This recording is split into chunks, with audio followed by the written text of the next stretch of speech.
previous video, exploring the celestial aspects and implications of the Bhagavad Gita, we saw that the Bhagavad Gita is actually spoken by Lord Krishna to the semi-divine warrior Arjuna immediately prior to the great battle on the field of Kurukshetra, as Arjuna is questioning whether he should engage in the battle at all. In that video, we explored evidence that the great battle was not meant to be understood literally, but rather as a metaphor for human incarnation itself and for the endless interplay between the visible material realm and the invisible realm of spirit, which is always taking place in the world around us and within each one of us in this human life. We saw evidence that this sacred text is based upon the celestial cycles in which the stars and constellations can be seen to rise up to heaven and plunge down to earth, creating a perfect set of visible metaphors with which to convey very subtle and profound aspects of the invisible world that is behind and within this visible world, and that the ancient texts and teachings depict it as the true source of the material world. The Bhagavad Gita contains Krishna's advice to Arjuna prior to entering into this interplay, this struggle, this incarnation in which we each, like Arjuna and the other Pandavas, are semi-divine, coming down from the spirit world containing the divine spark, but combined for a time with matter in this incarnate existence on this battlefield. Further support for this interpretation comes from the fact that in the Mahabharata itself, immediately prior to the Bhagavad Gita, in the section of the Mahabharata that's immediately prior to the Bhagavad Gita, there's an episode in which Krishna urges Arjuna to call upon the goddess Durga as he prepares on the eve of battle. Let's see why this is such powerful support for the interpretation of the Mahabharata and the Bhagavad Gita as star myths, which use the metaphor of the celestial cycles to convey spiritual truths about the interplay between the visible and invisible world, which apply directly to our human experience within this incarnate life. One of the most important celestial cycles that forms the foundation for the myths, scriptures, and sacred stories around the world is the annual cycle caused by Earth's orbit around the Sun and the tilt of Earth's axis, which creates the seasons and which causes the arc of the Sun's path to move higher and higher in the sky as we approach summer solstice, and then turn around and arc lower and lower as we approach winter solstice, with a crossing point in each direction in which days begin to be shorter than nights on the way down to the winter solstice, and again another crossing point when days begin to be longer than nights on the way up to the summer solstice. This progress can be observed and tracked and depicted in myth using the background constellations of the zodiac, which act like a set of precision tools for describing these very nuanced aspects of this interplay and this struggle between material unconsciousness and then the recovery of spiritual consciousness. And it just so happens that the zodiac sign which rules the section of the year just prior to crossing down into the lower half of the cycle is the zodiac sign of Virgo, the Virgin, the one distinctly female sign in the zodiac band, and the one based on the constellation Virgo, which can be shown to play the role of Durga. The fact that Virgo is located immediately prior to the plunge into the lower half of the wheel, which is representative of incarnation, shows us why Krishna tells Arjuna to utter the hymn to Durga on the eve of battle, as Arjuna is preparing to engage in the struggle of Kurukshetra, that same battlefield which we ourselves are all on right now in this life. Let's hear the hymn to Durga, which takes place in the section of the Mahabharata immediately prior to the Bhagavad Gita. The Holy One said, that is, Krishna said, "Cleansing thyself, O mighty armed one," he's talking to Arjuna, utter on the eve of battle thy hymn to Durga, for compassing the defeat of the foe. And then Arjuna he gets down from the chariot, and he says the following hymn with joined hands. I bow to thee, O leader of yogins, O thou that art identical with Brahman, O thou that dwellest in the forest of Mandara, O thou that art freed from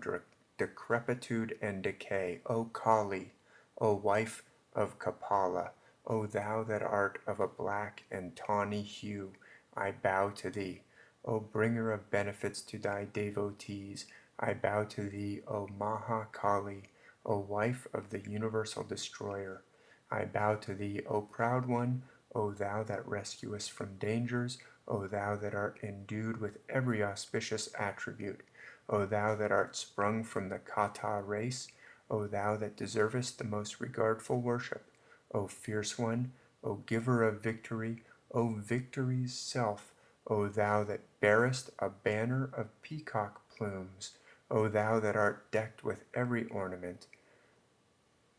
O thou that bearest an awful spear, O thou that holdest a sword and shield, O thou that art the younger sister of the chief of cowherds, O eldest one, O thou that wert born in the race of the cowherd Nanda, O thou that art always fond of buffalo's blood, O thou that wert born in the race of Kushika, O thou that art dressed in yellow robes, O thou that hadst devoured asuras, assuming the face of a wolf, I bow to thee that art fond of battle, O Uma Shakambari,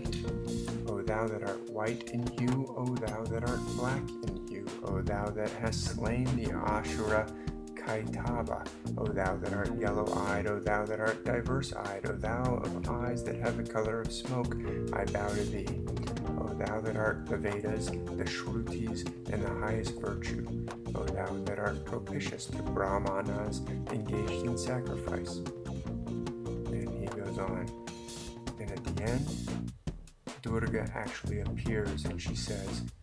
these words, within a short time thou shalt conquer thy foes, O Pandava, O invincible one, thou hast Narayana for aiding thee. Thou art incapable of being defeated by foes, even by the wielder of the thunderbolt himself. And having said this, the goddess disappears. Now let's briefly examine the evidence which shows that this hymn is absolutely full of celestial clues which show that Durga is indeed played by the constellation Virgo, as well as some evidence from the passage which helps us to see the profound message that it conveys to us. First, we see that the hymn says that Durga is always fond of buffalo's blood. Durga in the Vedas and in other scriptures is described as opposing the bull-headed or buffalo-headed Asura named Mahish Asura, whom you can see in this panel, being driven from the field of battle by the triumphant goddess who is here shown riding on the back of a lion. If we look at the night sky when Virgo is rising, the zodiac constellation of Taurus, the bull, is high in the sky. If Virgo is Durga and Taurus is the bull-headed or buffalo-headed Mahishasura, then this enmity between the two becomes clear. What's more, we see that as Durga, Virgo rises, Taurus, or Mahishasura, retreats from the sky and is eventually dashed to the ground. The reason Durga is shown riding a lion, as are many other goddess figures in mythology from many other cultures as well, is Virgo follows immediately behind Leo the lion, as you can see here. Durga is also shown carrying a long serpent, often a cobra, and as you can see, there is a great serpent in the sky right next to Virgo, the constellation Hydra, who actually has a kind of cobra-like outline with a hood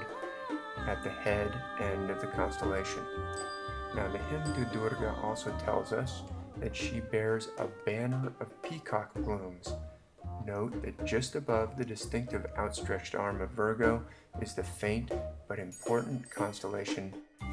known as Coma Berenices, or Berenice's hair. This constellation is almost certainly the banner of peacock plumes, which Durga is described as bearing in the hymn to Durga, uttered by Arjuna in the Mahabharata.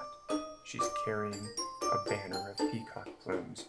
Now, this outstretched arm of Virgo is very important. It becomes the outstretched bow and arrow carried by Durga in some depictions, and it can also be envisioned as a sword or even a spear. And note that in this hymn to Durga, she is described as having both a spear and then a sword. There are many more celestial references in this myth, but that should be enough to conclusively demonstrate the point. Now, let's look at a couple depictions of Durga from India, and we can see the details that relate to the constellation of Virgo. The outstretched arm here, the angle of the hip as she rides on the lion, and of course, her opposition to the bull-headed Mahish Asura. Here's another depiction in which we see Durga associated with a lion, which I've outlined here with a red square, also holding a serpent, which I've traced with a green line here. And if we zoom in a little, we can see the bull's head in this depiction, or the buffalo, the bull head, pretty defeated in this depiction of the triumphant Durga. You can also see that Durga is carrying a pretty ferocious spear in this depiction, and if you look closely, you can even see a peacock as well on the right side there as you face the scene. Now, a couple other things to notice in this hymn. Durga is described as identical with Brahman, the supreme, the ultimate, the infinite, just as Krishna will declare himself to be and reveal himself to be in the Bhagavad Gita. And we also notice that immediately after Arjuna utters this hymn to Durga, Durga herself appears and gives Arjuna the encouragement that within a short time he will conquer his foes, and that he is in fact incapable of being defeated by his foes. I believe that these details show that this passage, like all the other star myths of the world, makes the most sense when we understand that this myth applies to the experience of each and every human soul. It's not so much about Arjuna as it is about you and about me. We are Arjuna in this sacred text, semi-divine, descending into the struggle between matter and spirit. But note where Durga, who is in fact the infinite, note where she is. She's able to appear immediately because she was right there with Arjuna the entire time. We are in fact in contact with the ultimate at all times. The hymn actually tells us in so many words that she is the unconsciousness, the sleep, and the beauty of all creatures. What this chapter of the Mahabharata is telling us and showing us, among other things, is that we have access to Durga at all times, just as the Bhagavad Gita shows us that we have access to Krishna at all times. There is a divine aspect that is already part of us, which is in fact connected to and part of the ultimate, and which we can have contact with at any moment, in fact, at a moment's notice. And Durga also tells us that in this struggle, which is actually the struggle we experience right here between the material and the spiritual in this incarnate life, we actually cannot lose. And both of those things are extremely important and comforting news for us to know here on this battlefield of Kurukshetra.